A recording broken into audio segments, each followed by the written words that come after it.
16,000 feet, just went down into the water. Air traffic control tries to raise Flight 800 on the radio. TWA 800, if you hear center, ident. There's no response. TWA 800, if you hear center, ident. The terrible truth starts to dawn. TWA 800, center.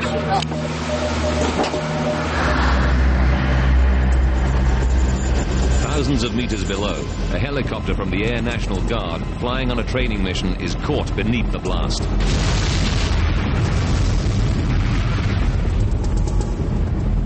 I looked over my right shoulder, and this fire exploded across the sky and came down like a curtain, like napalm.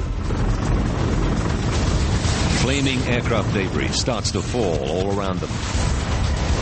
Some of it was still on fire. We actually saw embers. Now the helicopter crew is in danger. If debris hits the rotor blades, they too could crash into the water. We have to get out of there. The helicopter makes it away safely. They race to get help. Back at base, Major Mike Noyes prepares to take command of the helicopter and head out to the crash site. Obviously, the adrenaline's starting to flow. I'm thinking we're going out to search for survivors. He knows that it is possible to survive a plane crash into water. And the sea temperature is around 18 degrees Celsius. If there are people in the water, they could stay alive for up to 8 hours. The Coast Guard at East Mauritius, Long Island, gets the word that a plane has gone down. Stand by your lines. 02, we're on the way, 03 POV. They speed out to sea.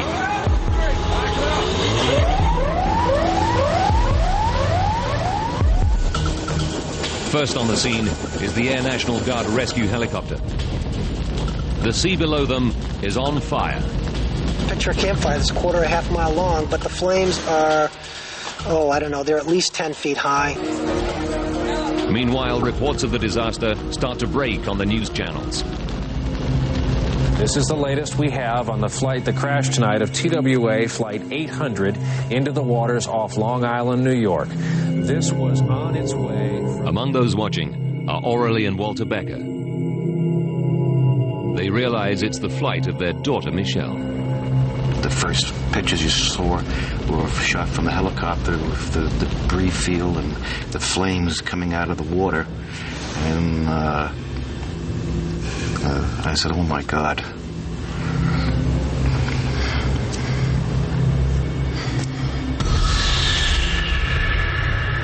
But then Aurelie Becker remembers Michelle's last-minute phone call from the airport. Do you think we should take the bump flight? Because I think we can get some money. Michelle told her mother that TWA were offering cash incentives to take a later flight. Aurelie recalls with horror that she advised Michelle and her friend Becky to stay on Flight 800. Now she prays that the girls ignored her advice. I said, I wonder if they ever really got on the flight. Maybe they did take a jump seat and they aren't on it. Aurelie calls Becky's parents. She speaks to Becky's father, Donald Olson. Hey, Aurelie, what's up? I said, you didn't get a call from Becky that they took a bump ticket, did you? Donald says no. The girls didn't call. And Arlie said, there's been a plane crash. You need to turn on CNN. A 747 aircraft has exploded in midair about 20 miles south of New York's Long Island into the Atlantic Ocean. The families realize Michelle and Becky did get on the flight. Now all they can do is helplessly watch the horrifying scenes. But they still hope that their girls may have survived the crash. You know, you talk to each other and you hold each other and you cry and you say, well, you know, the girls were very athletic. They were good swimmers. Search and rescue, we know, is a nightmare. They are looking for people who survived this. I just told Becky to swim hard. All night long. families all over the United States and beyond endure a waking nightmare. Their only hope that somewhere in the darkened water, their loved ones cling on to life, long enough to be rescued.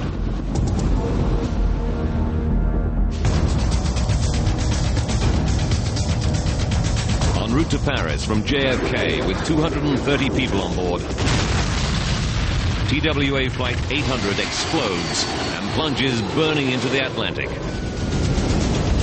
2 hours later, in the deepening darkness, rescuers scour the ocean for anyone who may still be alive. After 3 hours of searching, none of the hundreds of rescuers can find a single survivor. They've covered 13 square kilometers of ocean. It's now clear that all 230 people on board died in the crash. The helicopter rescue team heads back to base.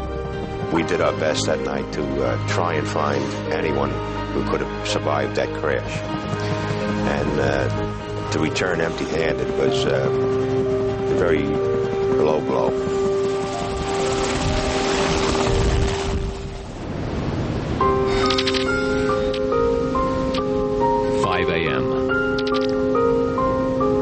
The sun rises on an ocean littered with the remains of Flight 800.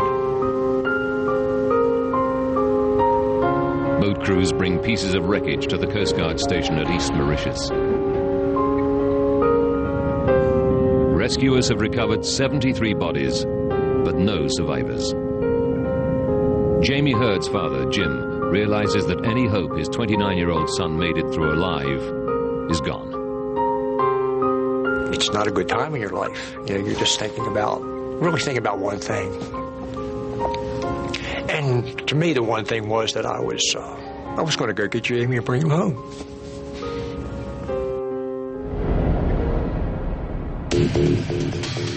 News reaches the FBI and New York Assistant Director James Kallstrom. Kallstrom immediately suspects the crash is no accident. My gut told me that this was probably an intervention by some criminal, some terrorist. Less than 12 hours after Flight 800 plunged burning into the water, investigators survey the impact site. Even hardened law officers like Kallstrom are shocked by the destruction.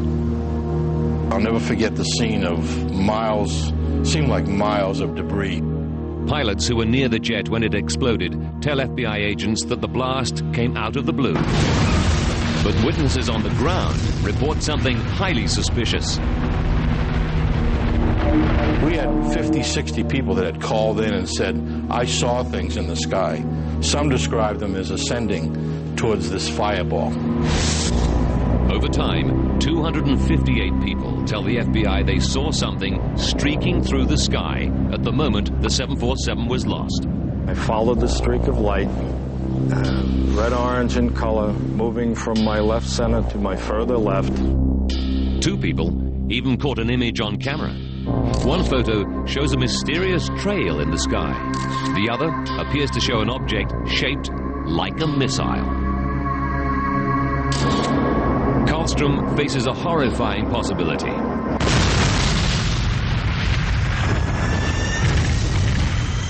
Was Flight 800 shot down by a terrorist missile? Such an attack just a few kilometers off the U.S. mainland would represent a new escalation of the terror threat facing America and the West. The U.S. supplied shoulder